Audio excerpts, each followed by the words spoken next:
Welcome to Home Tips with Mira. Home Tips with Mira is all about learning home tips, DIYs, and quick home remedies.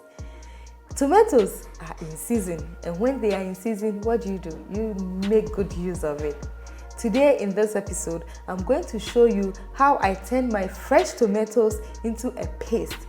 Tomato is a key ingredient in our day-to-day cooking.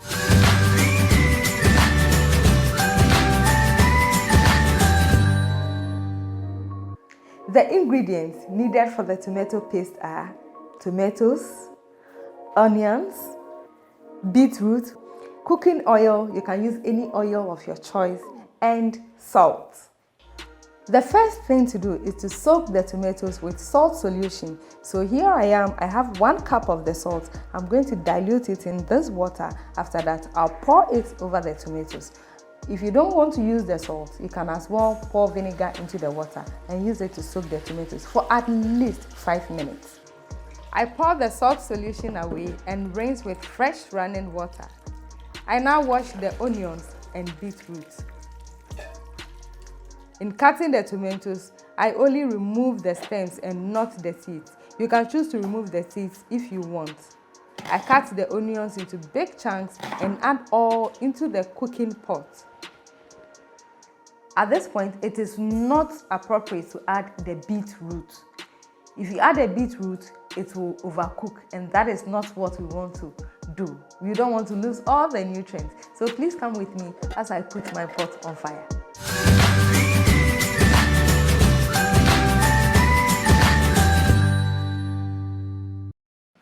It is now time to cut the beetroot. Please remember to wash and clean your chopping board before you use it to cut the beetroot, because we don't want the fresh juice of the tomato to contaminate the beetroot. So when we put the tomatoes on fire, you remember it was full, but that is boiling, it has reduced. So at this point, you can add all your extra tomatoes. Please, when cutting the beetroot, cut it into smaller bits, because we'll add the raw beetroot to the tomato and blend. If you cut it into big chunks, it will be a bit difficult to blend.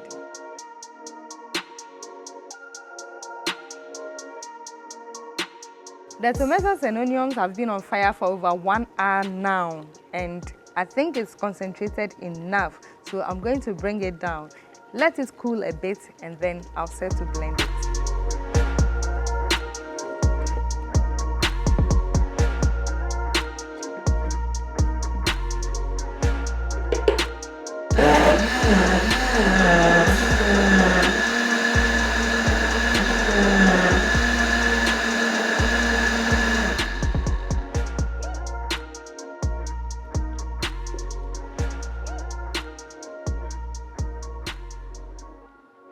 After blending, you can decide to sieve it, but I prefer not to sieve mine because I want to keep the fiber inside. I want to maintain it.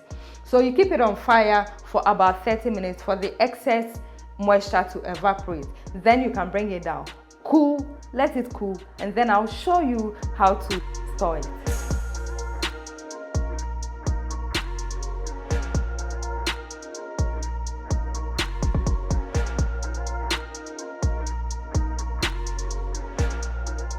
You can as well put them in containers like this and keep them frozen. Somebody likes to use tomato paste in its raw, fresh form. So if you are that type, what you can do is that you store it in a jar like this, and then you pour your vegetable cooking oil on top of it. Let it cover it. Make sure that there are no holes in the jar. So the oil serves as a covering. It doesn't allow air to go inside the tomato paste. Then you use your rubber to cover it. It should be airtight. Then you cover it with a lid, and your tomato paste is ready. You keep it in the fridge, and anytime you want some, please use a clean and a dry spoon to fetch it. You can also keep your tomato paste in Ziploc bags When you pick it up from the freezer, you use all. You don't use and keep the remaining in the freezer again. No, it's a bad practice. You can get these Ziploc bags in the market. I prepared this tomato paste about a month ago and they have been in the freezer since. So you can also do same. This brings us to the end of our tomato paste episode. Please, I will urge you, anytime tomatoes are in season, please don't forget to go to the market and get yourself as many baskets as you want so that you can also do your own tomato paste. It has been Home Tips with Mira. Thank you so much for watching. Please remember to watch me on this same channel and don't forget to like, subscribe and share. Stay positive. Bye-bye.